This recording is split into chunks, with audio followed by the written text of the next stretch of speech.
ओम मुनित्रयं नमस्कृत्य दुक्तिः परिभाव्य च वैयाकरणसिद्धान्तकौमुदीयं विरच्यते।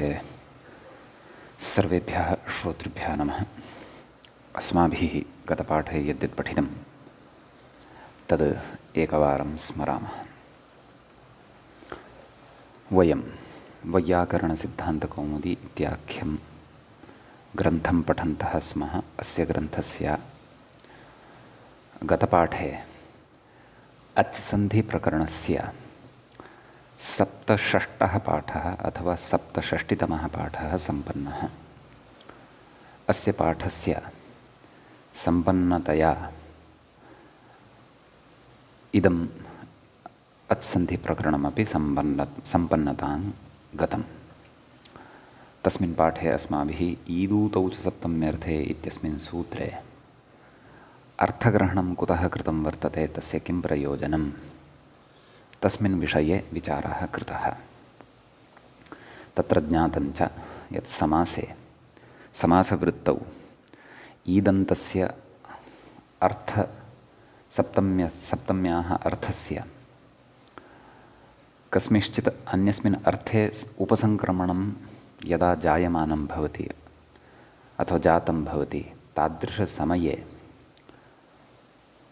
ईकारान्तस्य ऊकारान्तस्य वा लुप्तसप्तमीकस्य प्रगृह्यसंज्ञा न भवेत्, अनिष्टः प्रकृतिभावः तस्मान्नोपलभ्येत, तदर्थं तत्र अर्थग्रहणं कृतं वर्तते इति विस्तरेण अस्माभिः तत्र चर्चा कृता। ततः च अनन्तरम् अन्तिमं सूत्रम् अणोप्रगृह्यस्यानुनासिकः इति पठितम्। नाम अप्रगृह्यस्य अणः अवसाने अनुनासिकः वा स्यात् इति तस्य अर्थः ज्ञातः। दधिं दधि इत्यादीनि उदाहरणानि पठितानि। तत्र अण पूर्वेण एव णकारेण भवति इति पूर्वं ज्ञातः सिद्धान्तः अपि अत्र अस्माभिः स्मृतः। ततश्च अच्सन्धि इति प्रयोगस्य साधुत्वं तत्र अल्पाचतरं सिद्धमनच्त्वात् कथमनच्त्वम् इत्यादि प्रमाणं मुनित्रयस्य पुरस्कृत्य अस्माभिः प्रतिपादितम्। अतः असंशयार्थं स्पष्टप्रतिपत्त्यर्थं क्वचित् सन्धेः अभावः अपि आश्रीयते इत्यत्र ऋषय एव प्रमाणं भवन्ति तत्र इत्यपि अस्माभिः तत्र पठितं श्रुतं च।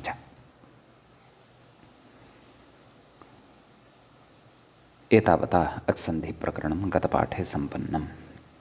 अद्य तावत् वयं हल् सन्धिप्रकरणस्य आरम्भं करिष्यामः। हल् सन्धिप्रकरणस्य प्रथमः च एषः पाठः तत्र भवति आरब्धः। तत्र प्रकरणारम्भे उच्यते अथ हल् सन्धिप्रकरणम्। अथ इति अव्ययं पूर्वमपि अस्माभिः परिचायितम्। आरम्भादिषु अर्थेषु, मङ्गलादिषु अर्थेषु अपि अस्य अव्ययस्य प्रयोगः भवति इति अस्माभिः पूर्वं तत्र चर्चा कृता एव। हल् सन्धिप्रकरणं हलः के भवन्ति इति अस्माभिः संज्ञाप्रकरणे स्पष्टता प्राप्ता काचित्। कश्चन प्रत्याहारः यस्मिन् प्रत्याहारे सर्वाणि अपि व्यञ्जनानि अन्तर्भवन्ति इति। अतः हलां सन्धिः हल् सन्धिः अथवा हल् निमित्तिकः सन्धिः, हल् निमित्तकः सन्धिः हल् सन्धिः इत्यपि वक्तुं शक्नुमः। नाम यत्र वर्णागमलोपविकारादीनि कार्याणि व्यञ्जनानि आदाय भवन्ति, नाम यत्र लोपे वा विकारे वा परिवर्तने वा व्यञ्जनं कारणं भूतं भवति यस्मिन् सन्धौ सः सन्धिः व्यञ्जनसन्धिः अथवा हल् सन्धिः इत्युच्यते। यत्र स्वराः कारणीभूताः भवन्ति स्म सः तु सन्धिः अच्सन्धिः अथवा स्वरसन्धिः अस्माभिः पठित एव इति वयं जानीमः। सम्यक्। एवञ्च तत्र एवं प्रकरणस्य आरम्भः तत्र क्रियते।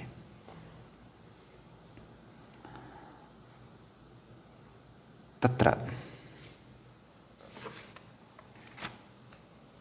एतावता यदि प्रकरणगणनां कुर्मः तर्हि प्रथमं प्रकरणं संज्ञाप्रकरणं, द्वितीयं प्रकरणं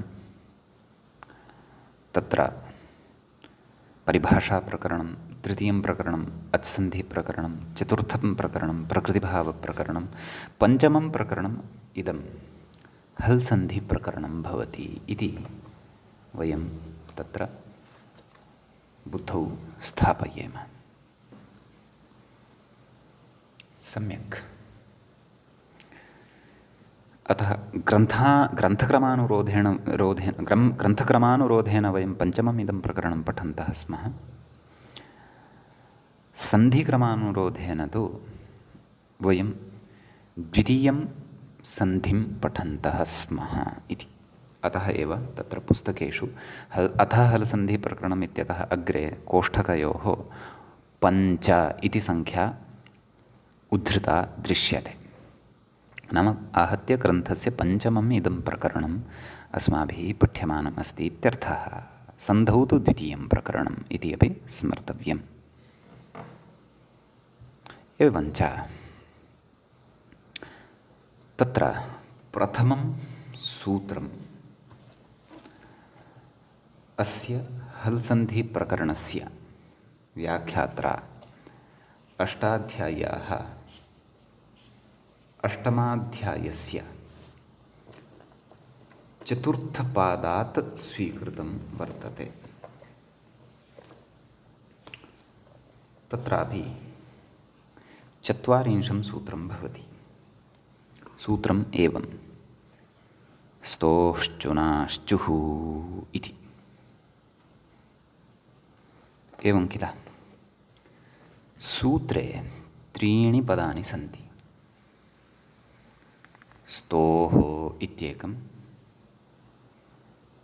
श्चुना इति अपरं, श्चुः इति च तृतीयम्।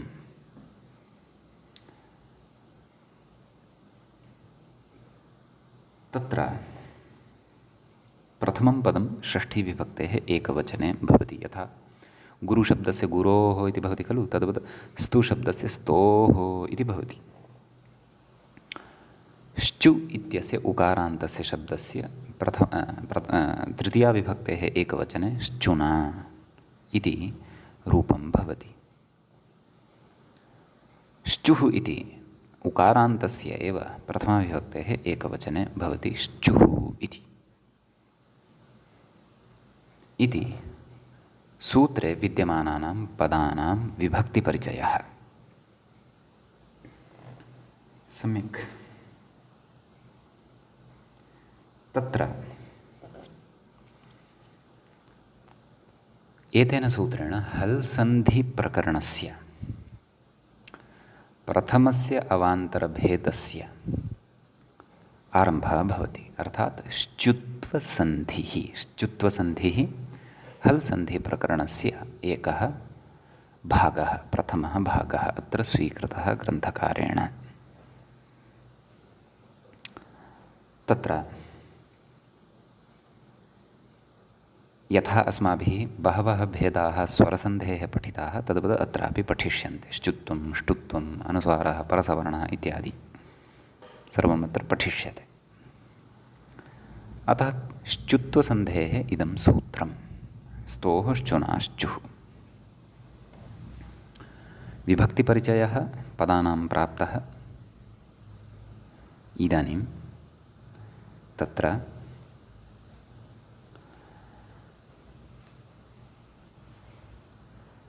समासः द्रष्टव्यः। नाम कथं विग्रहः अत्र सम्भवति, कः कः समासः अत्र सूत्रे विद्यमानेषु पदेषु वर्तते। त्रीणि पदानि सन्ति खलु सूत्रे, त्रिष्वपि पदेषु, येषु त्रिषु अपि पदेषु समासः अस्ति, अर्थात् विग्रहः द्रष्टव्यः। यथा वयं जानीमः एव, अस्माकं व्याख्यानपरिपाटी पदच्छेदः पदार्थोक्तिः विग्रहोऽथ वाक्ययोजना पूर्वपक्षोऽथ समाधानं षड्विधं व्याख्यानलक्षणं। विग्रहः तत्र पदच्छेदः, पदार्थोक्तिः, विग्रहः, वाक्ययोजना, पूर्वपक्षः, समाधानम्, एवं रीत्या षड्भिः सोपानैः वयं सरन्तः क्रमशः व्याख्यानं कुर्मः अथवा अवगमनं कुर्मः। अवगमनस्यापि अयमेव प्रकारः, व्याख्यानदानस्यापि अयमेव प्रकारः। यः एतानि सोपानानि आश्रित्य तत्र ग्रन्थे प्रवृत्तो भवति, अध्ययने वा अध्यापने वा व्याख्याने वा, सः नितरां तत्र पूर्णतया स्पष्टतां प्राप्नोति। व्याख्यातॄणां शैली अपि सा एव भवति प्रायशः। अतः सेयं शैली अत्सन्धिप्रकरणस्य आरम्भे न, ग्रन्थस्य आरम्भे या स्मृता आसीत् सा मध्ये मध्ये बुद्धौ स्मर्तव्या भवतु नाम। पदच्छेदादिकं दृष्टमेव। इदानीं विग्रहं द्रक्ष्यामः। तदनन्तरं वाक्ययोजना, वाक्ययोजना अर्थात् सूत्रार्थः। तदनन्तरं पूर्वपक्षः, समाधानम् अर्थात् प्रत्युदाहरणादीनाम् उपस्थापनम् इत्यर्थः। तत्र उच्यते स च तुश्चेति समाहारद्वन्द्वः इति। क्व स्तोः इत्यत्र स च तुश्च इति। तर्हि समाहारद्वन्द्वः यदि, शङ्का जायते, सामान्येन यदि भवतां समासानां प्राक्परिचयः अस्ति तर्हि अयं विषयः भवताम् इतोपि अवगमनाय रुचये च भविष्यति। यदि सुतरां सर्वथा समासपरिचय एव नास्ति तर्हि श्रोतव्यम्। किमुच्यते, स च तुश्च इत्यत्र समाहारद्वन्द्वः उच्यमानः वर्तते। द्वन्द्वस्य मुख्यतया भेदद्वयं, समाहारद्वन्द्वः, इतरेतरद्वन्द्वः। चार्थे च द्वन्द्वः भवति, तद् वयम् अग्रे द्रक्ष्यामः। चार्थाः चत्वारः भवन्ति, तेषु एकः समाहारः, अपरः इतरेतरयोगद्वन्द्वः। अन्यौ अपि द्वौ स्तः, आहत्य चत्वारः वर्तन्ते। तत्सर्वं प्रपञ्चनं विस्तरेण द्वन्द्वसमासे पठिष्यते। अत्र तु तावत्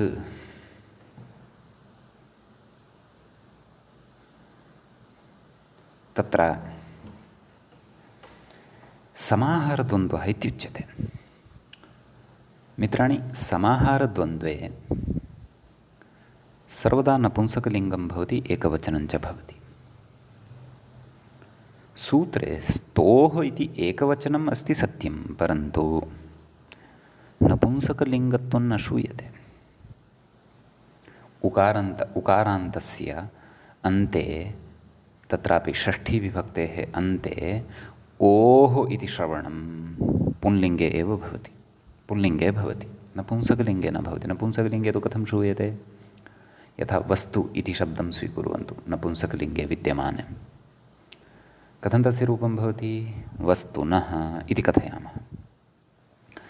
वस्तु इति नपुंसकलिङ्गस्य पुल्लिङ्गे षष्ठीविभक्तेः एकवचने वस्तोः इति न भवति, वस्तुनः इति भवति।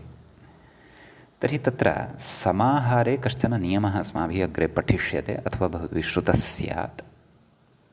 समाहारे नपुंसकलिङ्गं भवति, एकवचनं च भवति। वस्तुतः एतादृशः विचारः अस्माभिः ऊकालोज्झ्रस्वदीर्घप्लुतः इत्यत्रापि श्रुतः आसीत्। भवन्तः यदि स्मरेयुः, तत्सदृशः एव विचारः अत्रापि वर्तते। तर्हि समाहारः यदि आश्रितः तर्हि कथं पुल्लिङ्गत्वं नपुंसकलिङ्गेन भाव्यं खलु? स्वयमेव सूत्रकारेण अग्रे नियमाः वक्ष्यन्ते अथवा अष्टाध्यायीक्रमे पूर्वम् उक्ताः वर्तन्ते। स नपुंसकम् इत्यादि नियमाः उक्ताः वर्तन्ते। समाहारे नपुंसकं भवति नाम नपुंसकलिङ्गमेव भवति इति। तर्हि स्तोः इति पुल्लिङ्गं कथं श्रूयते, स्तुनः इति श्रूयेत खलु इति चेत् तत्र उच्यते, अग्रे समाधानमुच्यते। पूर्वपक्षः यदि अवगतः तर्हि समाधानस्य स्पष्टता भविष्यति। समाधानमुच्यते, किमुच्यते, पुंस्त्वम् आर्षम्। पुंस्त्वम् आर्षं भवति, ऋषिणा प्रोक्तत्वात् इदम् आर्षं वर्तते। ऋषिः तत्र स्वतन्त्रः। एतादृश्यः व्यवस्थाः यद्यपि वेदे भवन्ति, वेदे समाहारे अपि कदाचित् पुंस्त्वं श्रूयते, अथवा इतरेतरयोगे अपि कदाचित् नपुंसकत्वं श्रूयते। सूत्राणाञ्च वेदाङ्गत्वम् अस्ति, साक्षात् वेदत्वम् अस्ति इति न कथयामः, वेदाङ्गत्वम् अस्ति। वेदाङ्गे वेदे च अस्ति कश्चन भेदः इति कश्चन पक्षः। वेदाङ्गानि अपि वेदतुल्यानि एव, वेदरूपाणि एव भवन्ति इति केचन। सम्यक्। तर्हि वेदाङ्गत्वात् नाम वेदे यथा व्यवस्थाः तद्वद्व्यवस्थाः स्वकीयेषु सूत्रेषु कर्तुं सूत्रकारः समर्थः। कुतः? सः ऋषिः। ऋषिश्च कः भवति इति पूर्वं निर्वचनं व्याख्यायाम् अस्माभिः पठितमेव। सम्बुद्धौ शाकल्यस्य तावनार्षे इत्यत्र भवन्तः स्मरेयुः।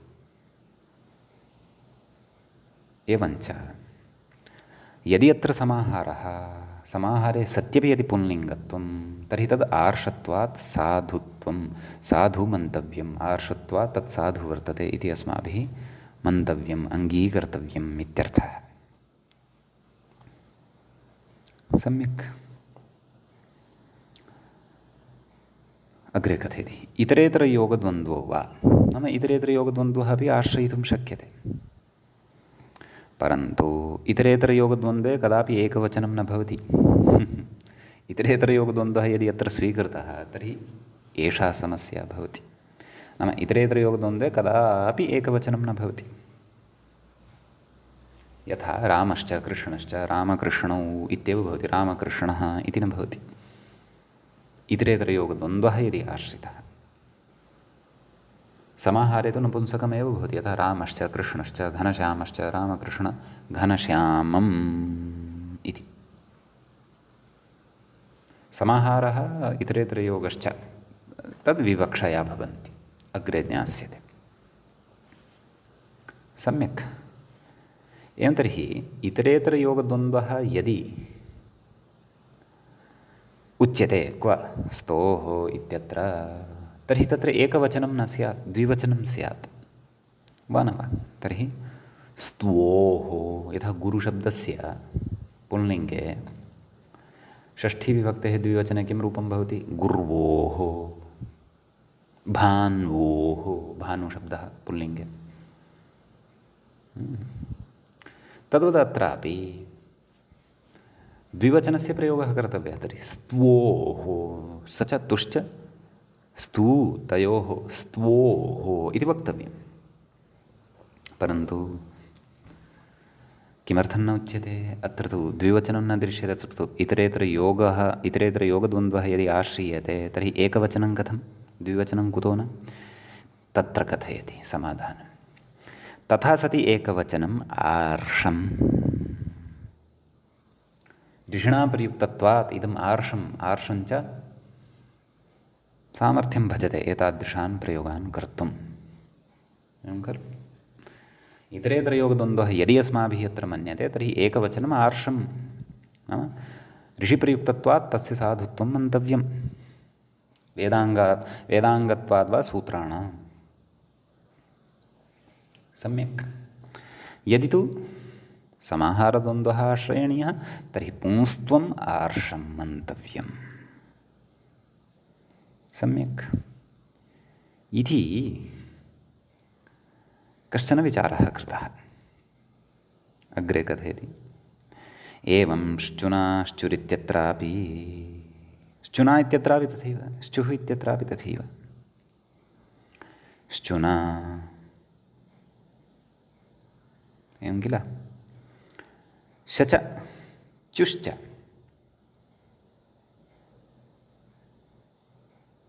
एवं खलु। समाहारः यदि आश्रितः तर्हि तु नपुंसकलिङ्गे क्लेशः नास्ति, श्चुना इति भविष्यति। परन्तु इतरेतरयोगद्वन्द्वः यदि आश्रितः तर्हि तु श्चुभ्याम् इति खलु वक्तव्यं, द्विवचनेन एव भाव्यं। शच चुश्च श्चु ताभ्यां श्चुभ्यां। परन्तु यदि इतरेतरयोगद्वन्द्वः आश्रयणीयः तर्हि एकवचनम् आर्षम्, आर्षत्वात् तस्य साधुत्वं मन्तव्यं। यदि समाहारद्वन्द्वः आश्रयणीयः तर्हि तु क्लेशः एव नास्ति। तर्हि तु शुच शच चुश्च श्चु तेन श्चुना, यथा नपुंसकलिङ्गे अपि श्चुना इत्येव।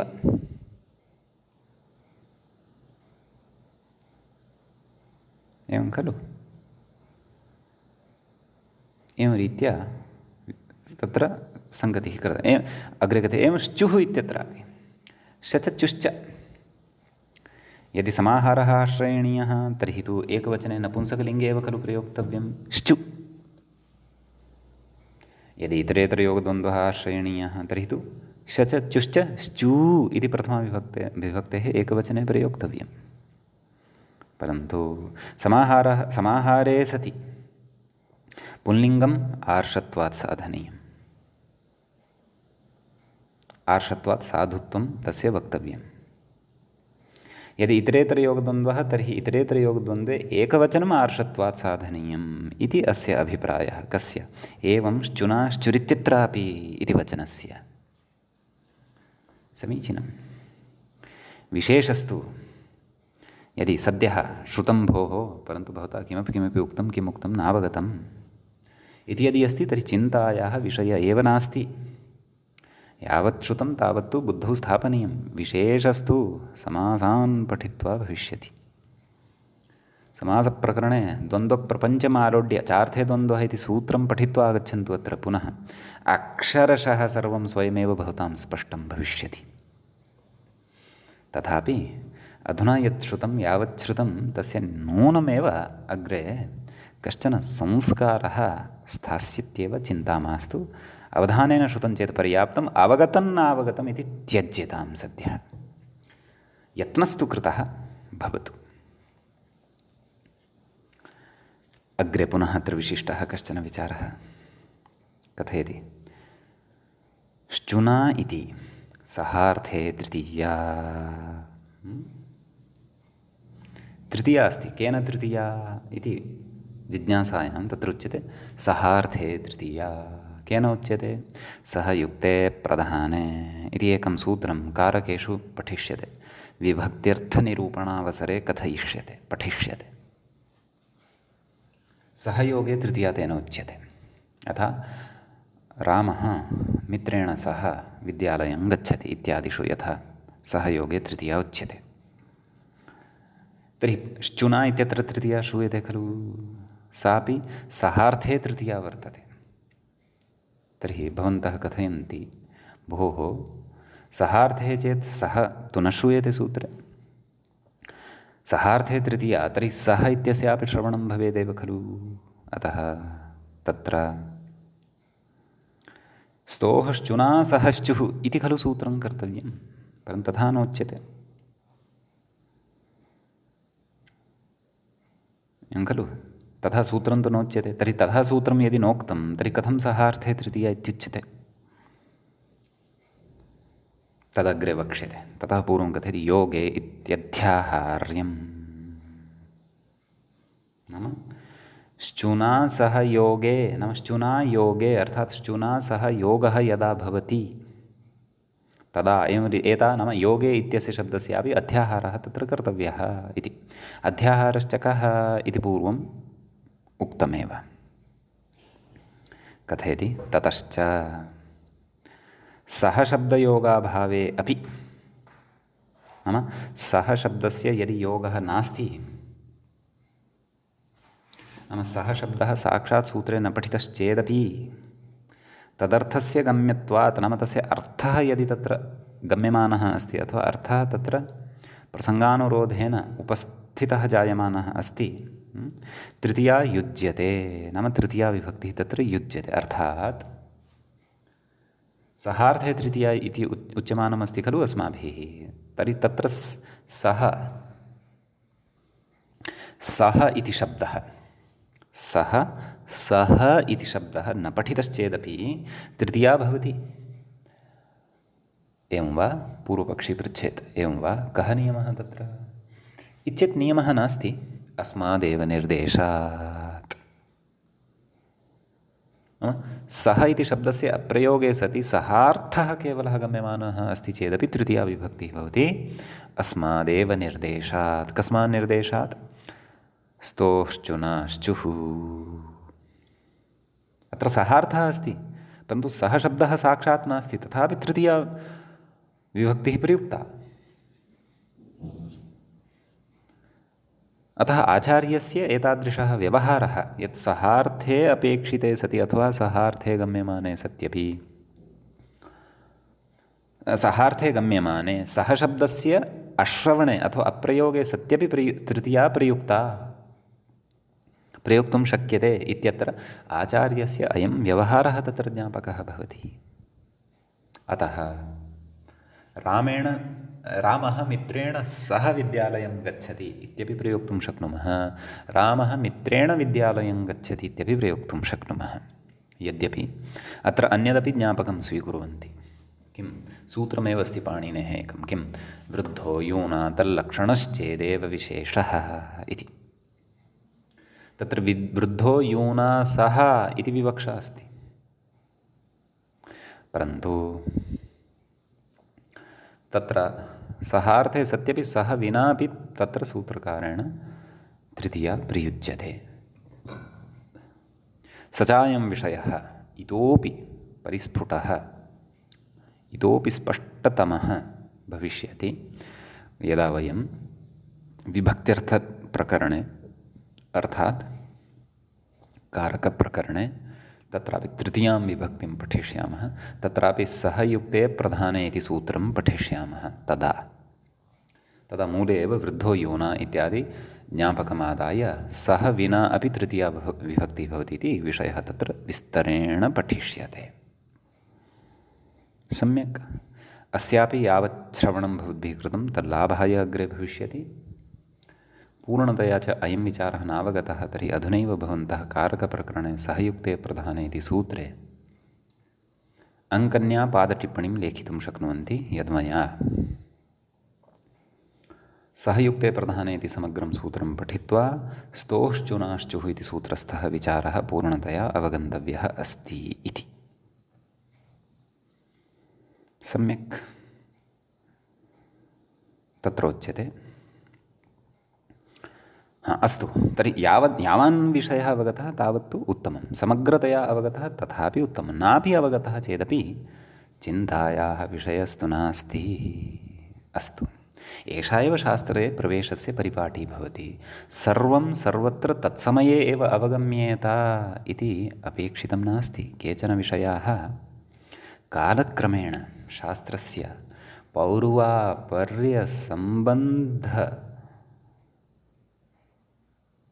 समये एव स्फुटाः भवन्ति, पूर्णतया स्पष्टताञ्च गच्छन्ति। अतः स्वाध्यायस्य कर्त्रा अथवा केनचन अध्येत्रा सर्वादौ प्रथमः गुणः अवधारणीयः यत् श्रोतव्यम्। अतः अस्माकम् एतेषां पाठानां महत्त्वमस्ति। कुतः? यतः एषापि एका श्रुतिपरम्परा जायमाना अस्ति। लेखनम् इत्यादि सर्वं तु पश्चात् समायातम्। अस्माकं प्राचीना परम्परा का? श्रुतिपरम्परा। गुरुः श्रुतिपरम्परया ज्ञानस्य अग्रे सङ्क्रमणं तच्छिष्येषु करोति। स्वगुरोः सकाशात् अधीत्य शिष्यान् वदति, शिष्याः शृण्वन्ति, अग्रे अग्रे तज्ज्ञानं रक्षितं भवति।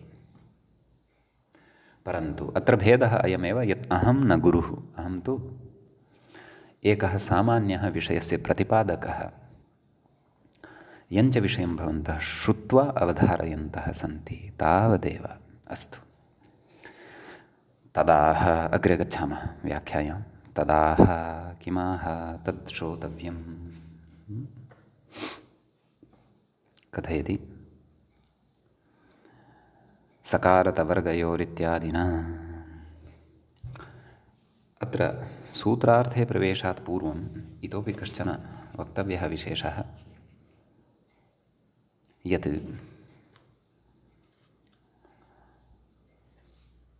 नाम तत्र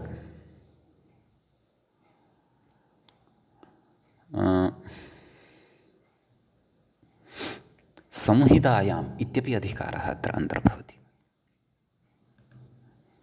एवं खलु। संहिता च का इति पूर्वं मया भवतां सविधे विषयः उक्तः अस्ति। तद्विषयकः प्रसिद्धः श्लोकोऽपि उक्तः अस्ति। संहितैकपदे नित्या नित्याधातूपसर्गयोः नित्या समासे वाक्ये तु सा विवक्षामपेक्षते इत्यादि इत्यादि।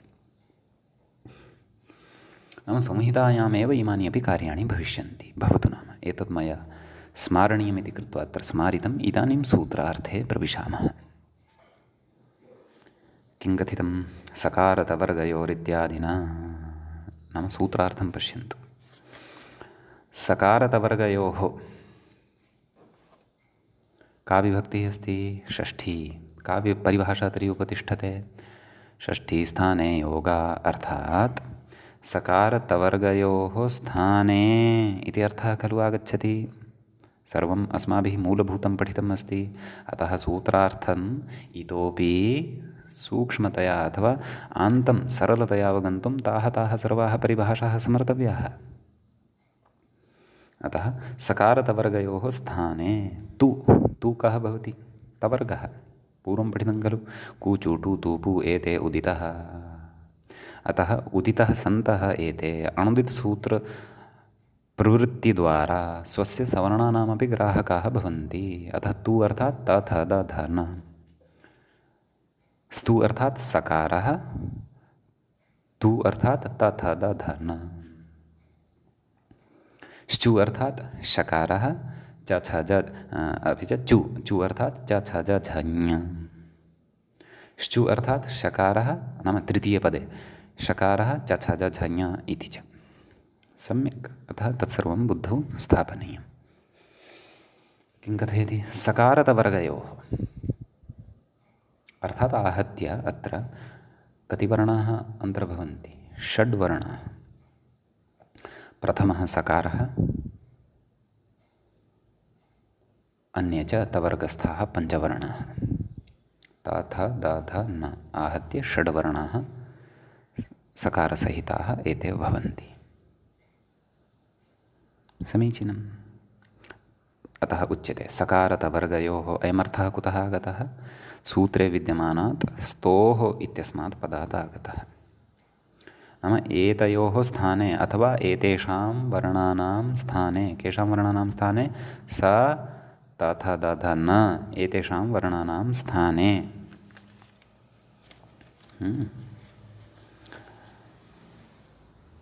अग्रे कथयति शकारचवर्गाभ्यां योगे।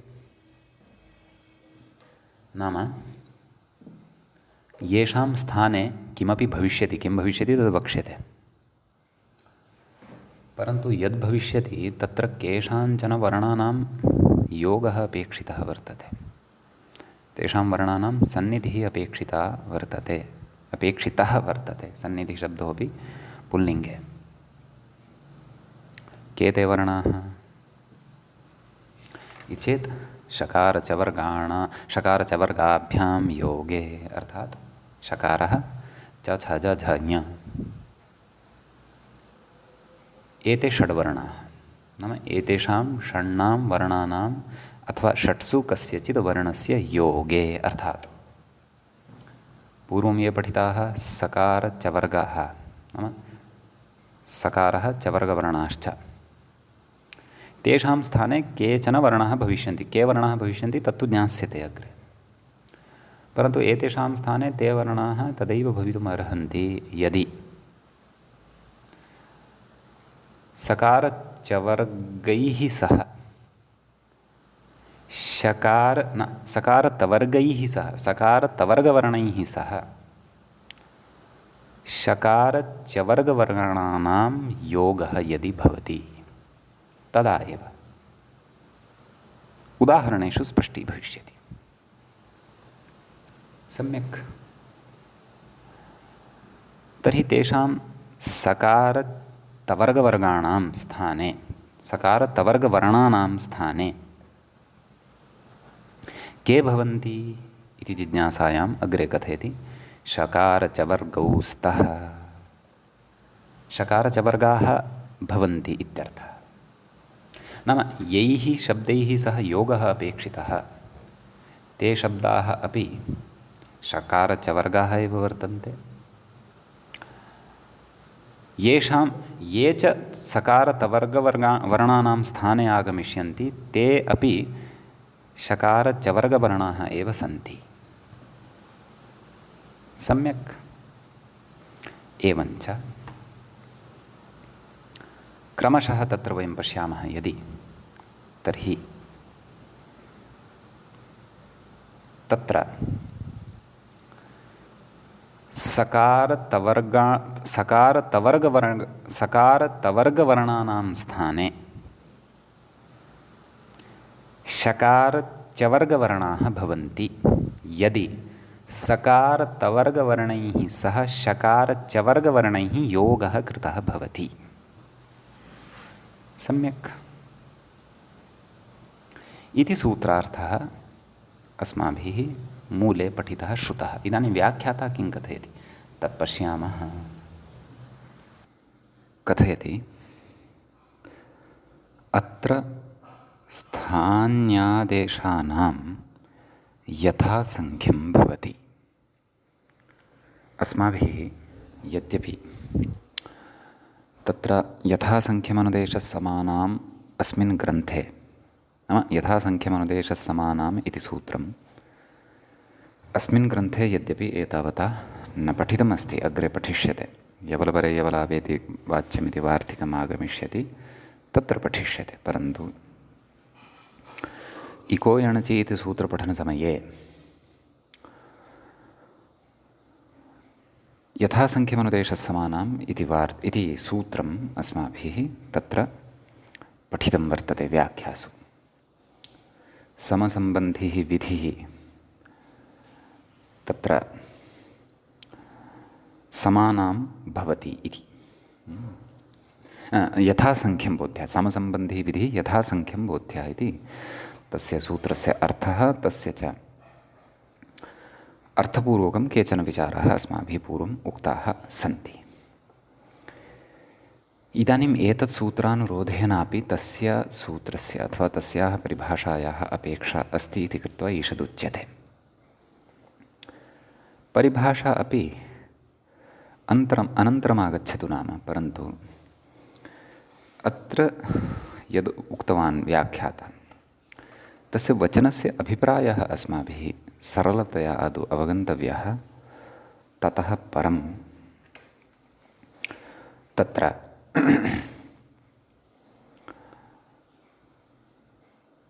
यथासङ्ख्यनियमः पुनः अस्माकमत्र स्मृतः भविष्यति, तस्य स्पष्टता च भविष्यति। किं कथयति पश्यन्तु। स्थान्यादेशानां यथासङ्ख्यं भवति इति नाम यथासङ्ख्यं सम्बन्धः अस्ति अथवा तस्य स्थानिनः स्थाने सः एव आदेशः आगत्य तिष्ठति। यस्मिन् स्थाने तत् स्थानी वर्तते। सम्यक्। तत्र सूत्रार्थे अस्माभिः दृष्टं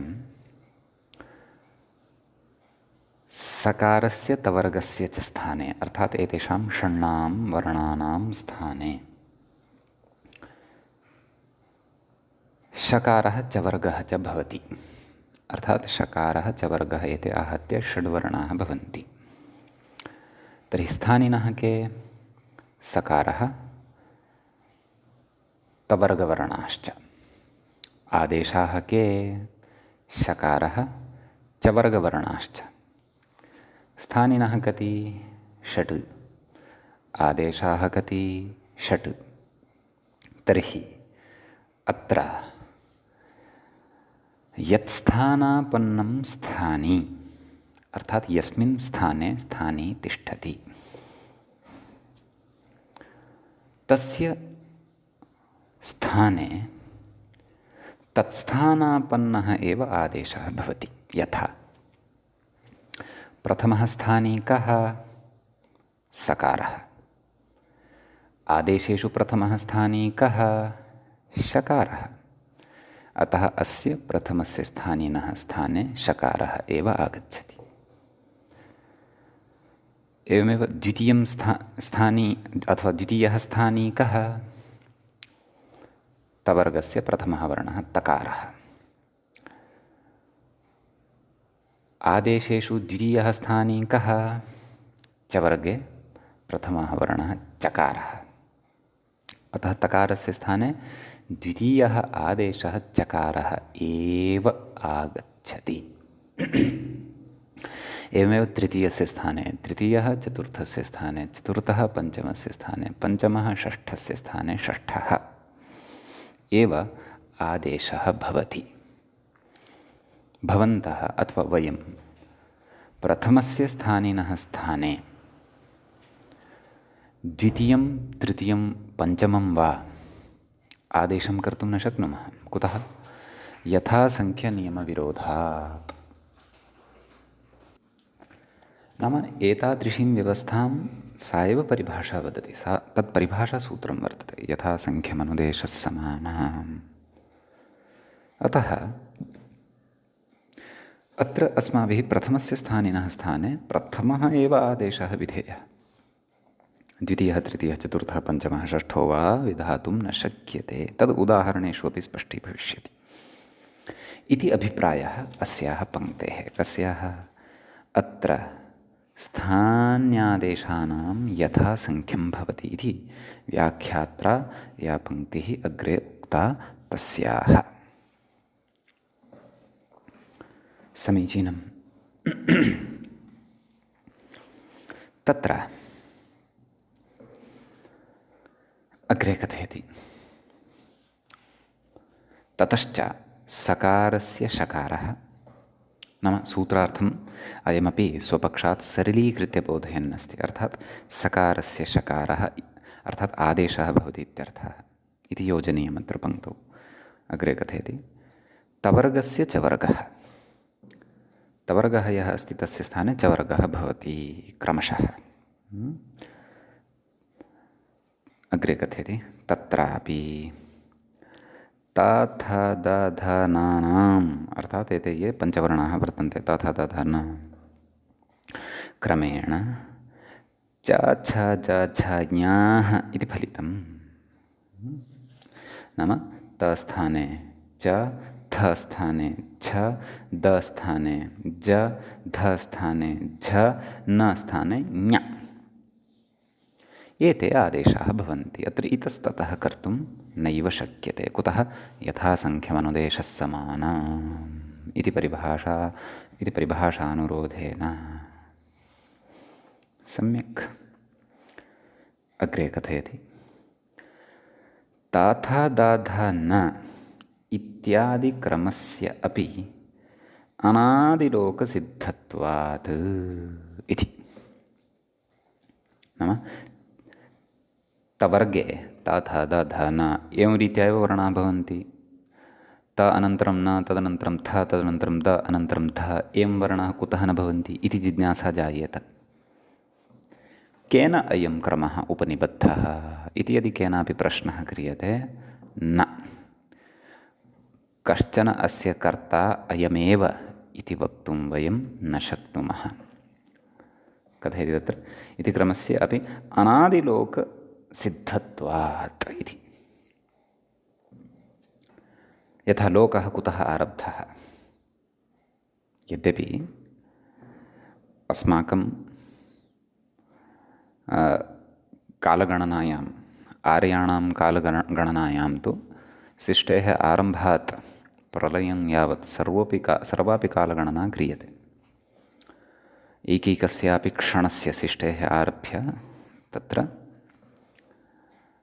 गणना अस्ति। अधुना सृष्टेः आरम्भात् अद्य यावत् कियान् कालः सम्पन्नः इति सर्वं गणना कृता वर्तते। तथापि कुतः लोके नाम लोकस्य अयम् आरम्भः कस्मात् पुरुषात् आरब्धः इति यथा वयं सामान्यतया वक्तुं न पारयामः। यद्यपि वेदे तदपि अस्ति, ईश्वरेण सर्वादौ 4 ऋषयः उत्पादिताः, ततः अग्रे मानवसृष्टिक्रमः आरब्धः इति सर्वम् अस्ति। वैदिकानां तथापि प्रामाण्यम् अस्ति। परन्तु सामान्यतया यदा वयं विचारणं कुर्मः तदा तत्र कथयामः, अरे एतत् तु अनादि वर्तते। लोकविषये अथवा लोके यद्यत् जायते श्रूयते अथवा येषाम् उत्तरं न लभ्यते, एतत् कुतः, अस्य आरम्भः कुतः। यथा ईश्वरविषये अपि कथयामः, ईश्वरस्य न कोऽपि उत्पादकः वर्तते, तस्य आरम्भः इतः जातः इति न वक्तुं शक्नुमः, तस्य समाप्तिः अत्र भविष्यति अत्र वक्तुं न शक्नुमः। कुतः? नित्यत्वात्।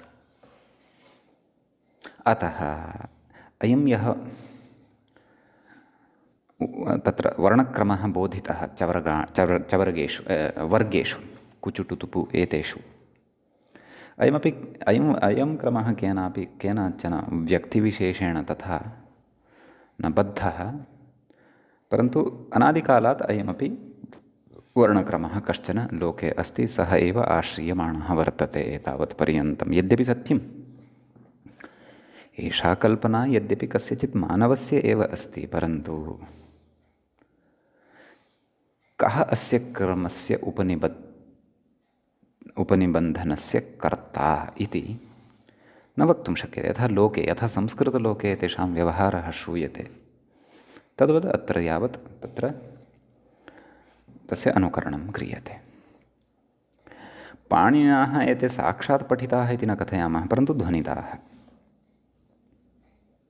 तत्र वर्गाणां पाठः सूत्रकारेण अथवा मुनित्रयेण तत्र क्रियते।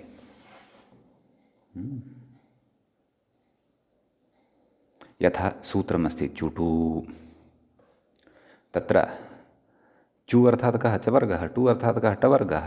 ते स्वस्वर्णिनां ग्रहणं कुर्वन्ति, एतदर्थम् अणुदितसवर्णस्य च प्रत्ययः इति सूत्रमपि तेन रचितं वा न वा? अतः अयं क्रमः यथा लोके भावः एषः, अयं क्रमः यथा लोके प्रसृतः वर्तते, तद्वदेव एतेषां तत्र वर्गाणां क्रमः ग्राह्यः इति।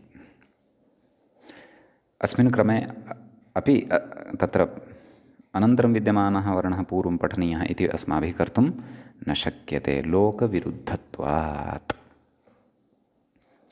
अपि च अस्मिन् सूत्रे एव पाणिनिना वर्गाः भवन्ति इति ध्वनितं वर्तते। किं? स्तोः तत्र तु इति किम् अस्ति? तवर्गः खलु। श्चुना तत्र चु इति किम् अस्ति? चवर्गः खलु। श्चुः इत्यत्र चु इति किम् अस्ति? चवर्गः एव किल। अतः अत्र तत्तत्स्थानिनः स्थाने तत्तदादेश एव भवति, अग्रे पृष्ठे कर्तुं न शक्यते। यथासङ्ख्यमनुदेशः समानाम् इति परिभाषाबलात्। समीचीनम्।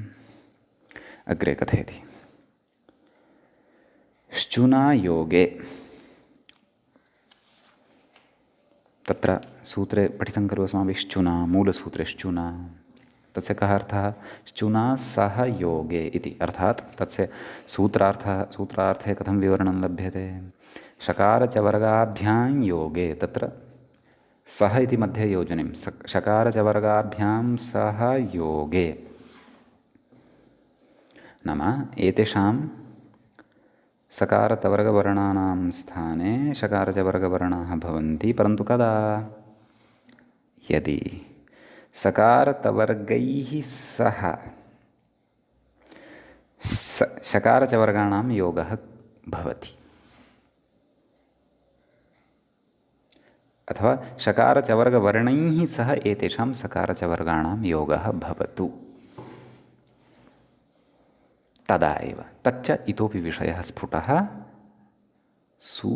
उदाहरणे भविष्यति।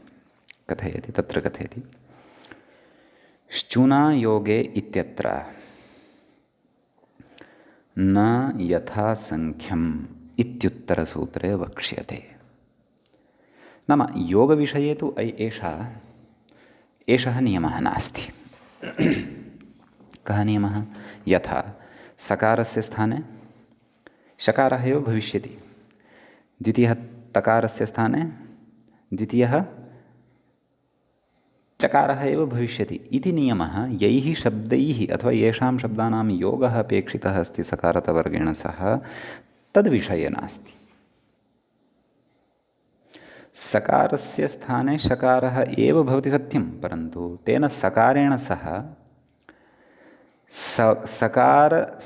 सकारे च वर्गे च कस्यापि वर्णस्य योगः भवितुमर्हति। सकारस्य वा चकारस्य वा चकारस्य वा छकारस्य वा झकारस्य वा ञकारस्य वा कस्यचित् वा तत्र अयं नियमः नास्ति।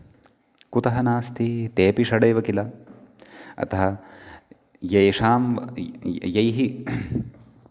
वर्णैः योगः अपेक्षितः वर्तते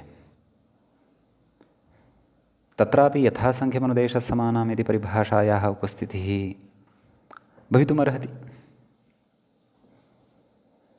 वा न वा? यतः तेऽपि षट्सङ्ख्याकाः एव समसङ्ख्याकाः एव वर्तन्ते, अतः यथासङ्ख्यमनुदेशसमानां तत्र प्रवर्ततां तथापि न भवति। कुतः न भवति इति अग्रिमसूत्रे वक्ष्यते। तत् कथयन्नस्ति किम्? नाम श्चुनायोगे इत्यत्र न यथासङ्ख्यम् इत्युत्तरसूत्रे वक्ष्यते। नाम अग्रिमं यत् सूत्रं वर्तते तत्र वयम् इदं वदिष्यामः इत्यर्थः। अधुना न भवति इत्येव चिन्तयन्तु, परन्तु प्रमाणपूर्वकम् अर्थात् सूत्रकारेण स्वयमेव श्चुनायोगे विषये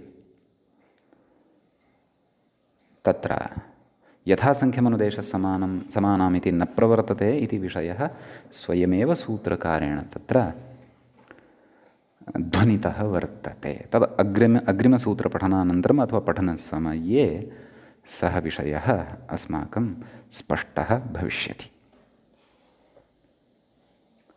समीचीनम्।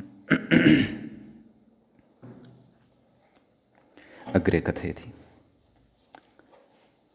ततश्च सकारस्य तवर्गस्य शकारेण च वर्गेण च योगे इत्यपि अत्र अध्याहार्यं सूत्रस्य सरलतया अवगमनार्थम्।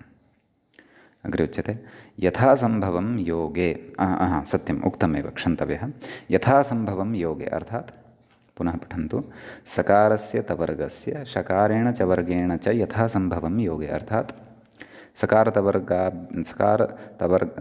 तवर्गश्च यः वर्तते तत्र शकारस्य तत्र शकारेण च वर्गेण च शकारस्य अथवा च वर्गे यस्य कस्यापि वर्णस्य योगः भवितुमर्हति। एकस्मिन् समये कस्यचित् एकस्यैव योगः मन्तव्यः इत्यपि अस्ति। श्चुत्वं भवति नाम सकारस्य तवर्गस्य च स्थाने शकारः च वर्गः च भवति यथासङ्ख्यम् इत्यर्थः। समीचीनं। कथयति अग्रे श्चुनायोगे इत्यत्र न यथासङ्ख्यम् इति यत् पूर्वमुक्तम् इत्यस्य प्रयोजनं दर्शयितुं श्चुनायोगे सति यथासङ्ख्यं न भवति इत्यस्य प्रयोजनं दर्शयितुं सकारस्य चकारयोगे अपि उदाहरति इति। नाम सकारः यः अस्ति प्रथमः तस्य चकारयोगे अपि श्चुत्वं भवितुमर्हति, अतः तादृशमेव उदाहरणमानीय प्रददाति प्रस्तौति। किमुदाहरणं? रामश्चिनोति। किञ्चन वाक्यं तस्य इदम् उदाहरणं। रामः चिनोति, तत्र सन्धिकार्यं कर्तव्यं। सीतायाः केशालङ्करणार्थं रामः उद्याने पुष्पाणि रामः चिनोति एवं किमपि वाक्यं कल्पनीयं। तत्र अस्माकं मुख्यमुद्देश्यं तु सन्धिकार्यम्। अन्यानि उदाहरणानि बहूनि अर्हन्ति भवितुं। तत्र वयं पुस्तकान्तरेभ्यः अथवा पुस्तकेषु पठनसमये तानि उदाहरणानि स्वीकृत्य वक्तुं शक्नुमः एव। सम्यक्। तर्हि कथयति तत्र रामस् चिनोति इति स्थिते स्थितिः रामस् इत्यत्र स कुतः आगतः इति चेत् मूलतः राम इति शब्दः भवति। ततः प्रथमाविभक्तेः एकवचने सुप्रत्ययः क्रियते। स्वौजसमौढ्षष्ठाभ्यां विस् इत्यादि सूत्रमग्रे पठिष्यते तेन। सम्यक्। तस्य सु इत्यस्य उकारस्य इति संज्ञा भवति, स इत्येव अवशिष्यते। अतः रामस् इति। अग्रे क्रियापदमस्ति चिनोति। चिञ्चयने इति धातोः